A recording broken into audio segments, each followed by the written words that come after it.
Guys, এবারও সালামের আসল পরিচয় চৌধুরী সাহেবার কাছে জানাতে পারল না। যখনই চৌধুরী সাহেবার কাছে সালামের আসল পরিচয় জানাতে যাবে, তখনই একটি নতুন ছেলে চৌধুরী সাহেবার বাড়িতে হাজির হয়, অর্থাৎ শান্ত দাবি করে হাজির হয়, মানে চৌধুরী সাহেবার বাড়ির ছেলে হিসাবে কিন্তু হাজির হয়। তখনই কিন্তু আমরা দেখতে পেয়েছি যে চৌধুরী সাহেবা নিজের ছেলে হিসাবে মেনে নিয়ে কিন্তু ঘরে বরণ করে ঢুকিয়ে নেয়। তো অন্যদিকে কিন্তু আমরা দেখতে পেয়েছি যে সে যে ফ্রড, সে যে প্রতারক, সেটা কিন্তু মানে আমরা দেখতে পেয়েছি সালাম কিন্তু ওই দিন রাতই কিন্তু জেনে গিয়েছে যে রোজার বাবা আর রোজার বাবাকে যে বাবা যে তাকে হাত করে নিয়ে এসেছে, তারা মানে চৌধুরী সাহেবের সকল সম্পত্তি আত্মসাৎ করার জন্য, মানে চৌধুরী সাহেব মানে রোজার বাবা যে তাকে নিয়ে এসেছে সেই ছেলেটিকে, সেটা কিন্তু মানে সালাম জেনে গিয়েছিল। তো জেনে যাওয়ার ফলে কিন্তু আমরা দেখতে পেয়েছি যে উল্টো মানে সালামকে চুরির অপবাদ দিয়ে ধরে নিয়ে গিয়ে কিন্তু অনেক মারধর করেছে, সেটা কিন্তু আমরা দেখতে পেয়েছি। যখন মারধর করে তখন কিন্তু মানে তাকে যে লালিত পালিত করেছে, অর্থাৎ সালামকে যে লালিত পালিত করেছে যে বাবা, তাকে কিন্তু তাদের বাড়িতে নিয়ে গিয়ে মানে মানে সেবা যত্ন করছিল। তখনই কিন্তু চৌধুরী সাহেবা সে বাড়িতে যায়, যাওয়ার পরে কিন্তু তার খোঁজখবর নাই। তখন কিন্তু মানে চৌধুরী সাহেবা জিজ্ঞেস করে যে কেন তোমাকে মারলো এইভাবে। তখন কিন্তু সমস্ত ঘটনা কিন্তু বলে দেয় যে সে আপনার আসল ছেলে নয়, সে এরকম এরকম মানে আপনার সম্পত্তি আত্মসাৎ করার জন্য আপনার বাড়িতে এসেছে। তখন কিন্তু চৌধুরী সাহেবা বলে যে আমি জানি, আমি আগে থেকেই বুঝতে পেরেছিলাম যে ও আমার আসল সন্তান নয়।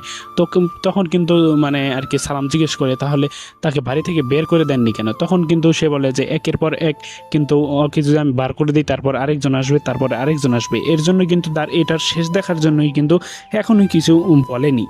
তো গাইস, অন্যদিকে কিন্তু আমরা দেখতে পেয়েছি যে সেই ছেলেকে কিন্তু চেয়ারম্যান কিন্তু মানে তার বাড়িতে আটকে রেখে মারধর করে এবং কিন্তু মানে বলে যে চৌধুরী সাহেবের যত সম্পত্তি আছে সব আমার নামে করে দিবি।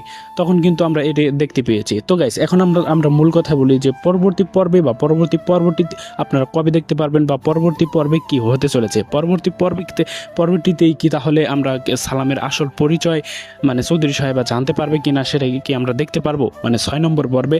তো এই বিষয়ে কিন্তু জানতে পারবেন আমাদের আজকের ভিডিওটির মাধ্যমে। তাই গাইস, আজকের এই ভিডিওটি আপনি অবশ্যই কোথা থেকে দেখছেন কমেন্ট করে জানিয়ে দিবেন। তারই সাথে গাইস, আমাদের এই চ্যানেলটি কিন্তু সাবস্ক্রাইব করতে ভুলবেন না, কেননা আমাদের এই চ্যানেলটি সাবস্ক্রাইব করলে কিন্তু সবার আগে সকল নাটকের এক্সপ্লেন আমাদের এই চ্যানেলের মাধ্যমেই পেয়ে যাবেন। অলরাইট গাইস, এই নাটকটি কিন্তু দেখা শেষ করেছি আমরা ইতিমধ্যেই।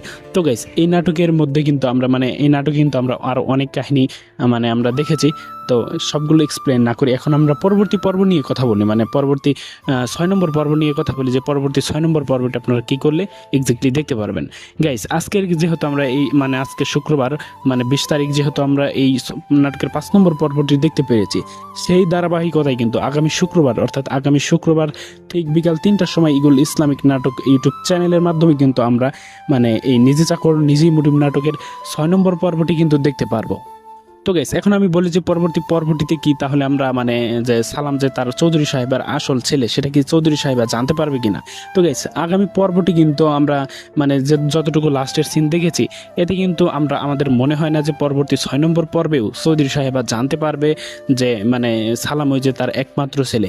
তো গাইস, আমরা পরবর্তী পর্বে এমনকি দেখতে পারবো যে যে রোজাও কিন্তু তাদের সাথে হাত মেলাবে। তো গাইস, এখন আমাদের এই ভিডিওটি শেষ করে দিব। তো এই ছিল মূলত আমাদের আজকের এই ভিডিওটি। তো কেমন লাগলো অবশ্যই কমেন্ট করে জানিয়ে দিতে ভুলবেন না। আর এরকমই ভিডিও পেতে চাইলে অবশ্যই চ্যানেলটি সাবস্ক্রাইব করবেন। তো সকলে ভালো থাকবেন, সুস্থ থাকবেন।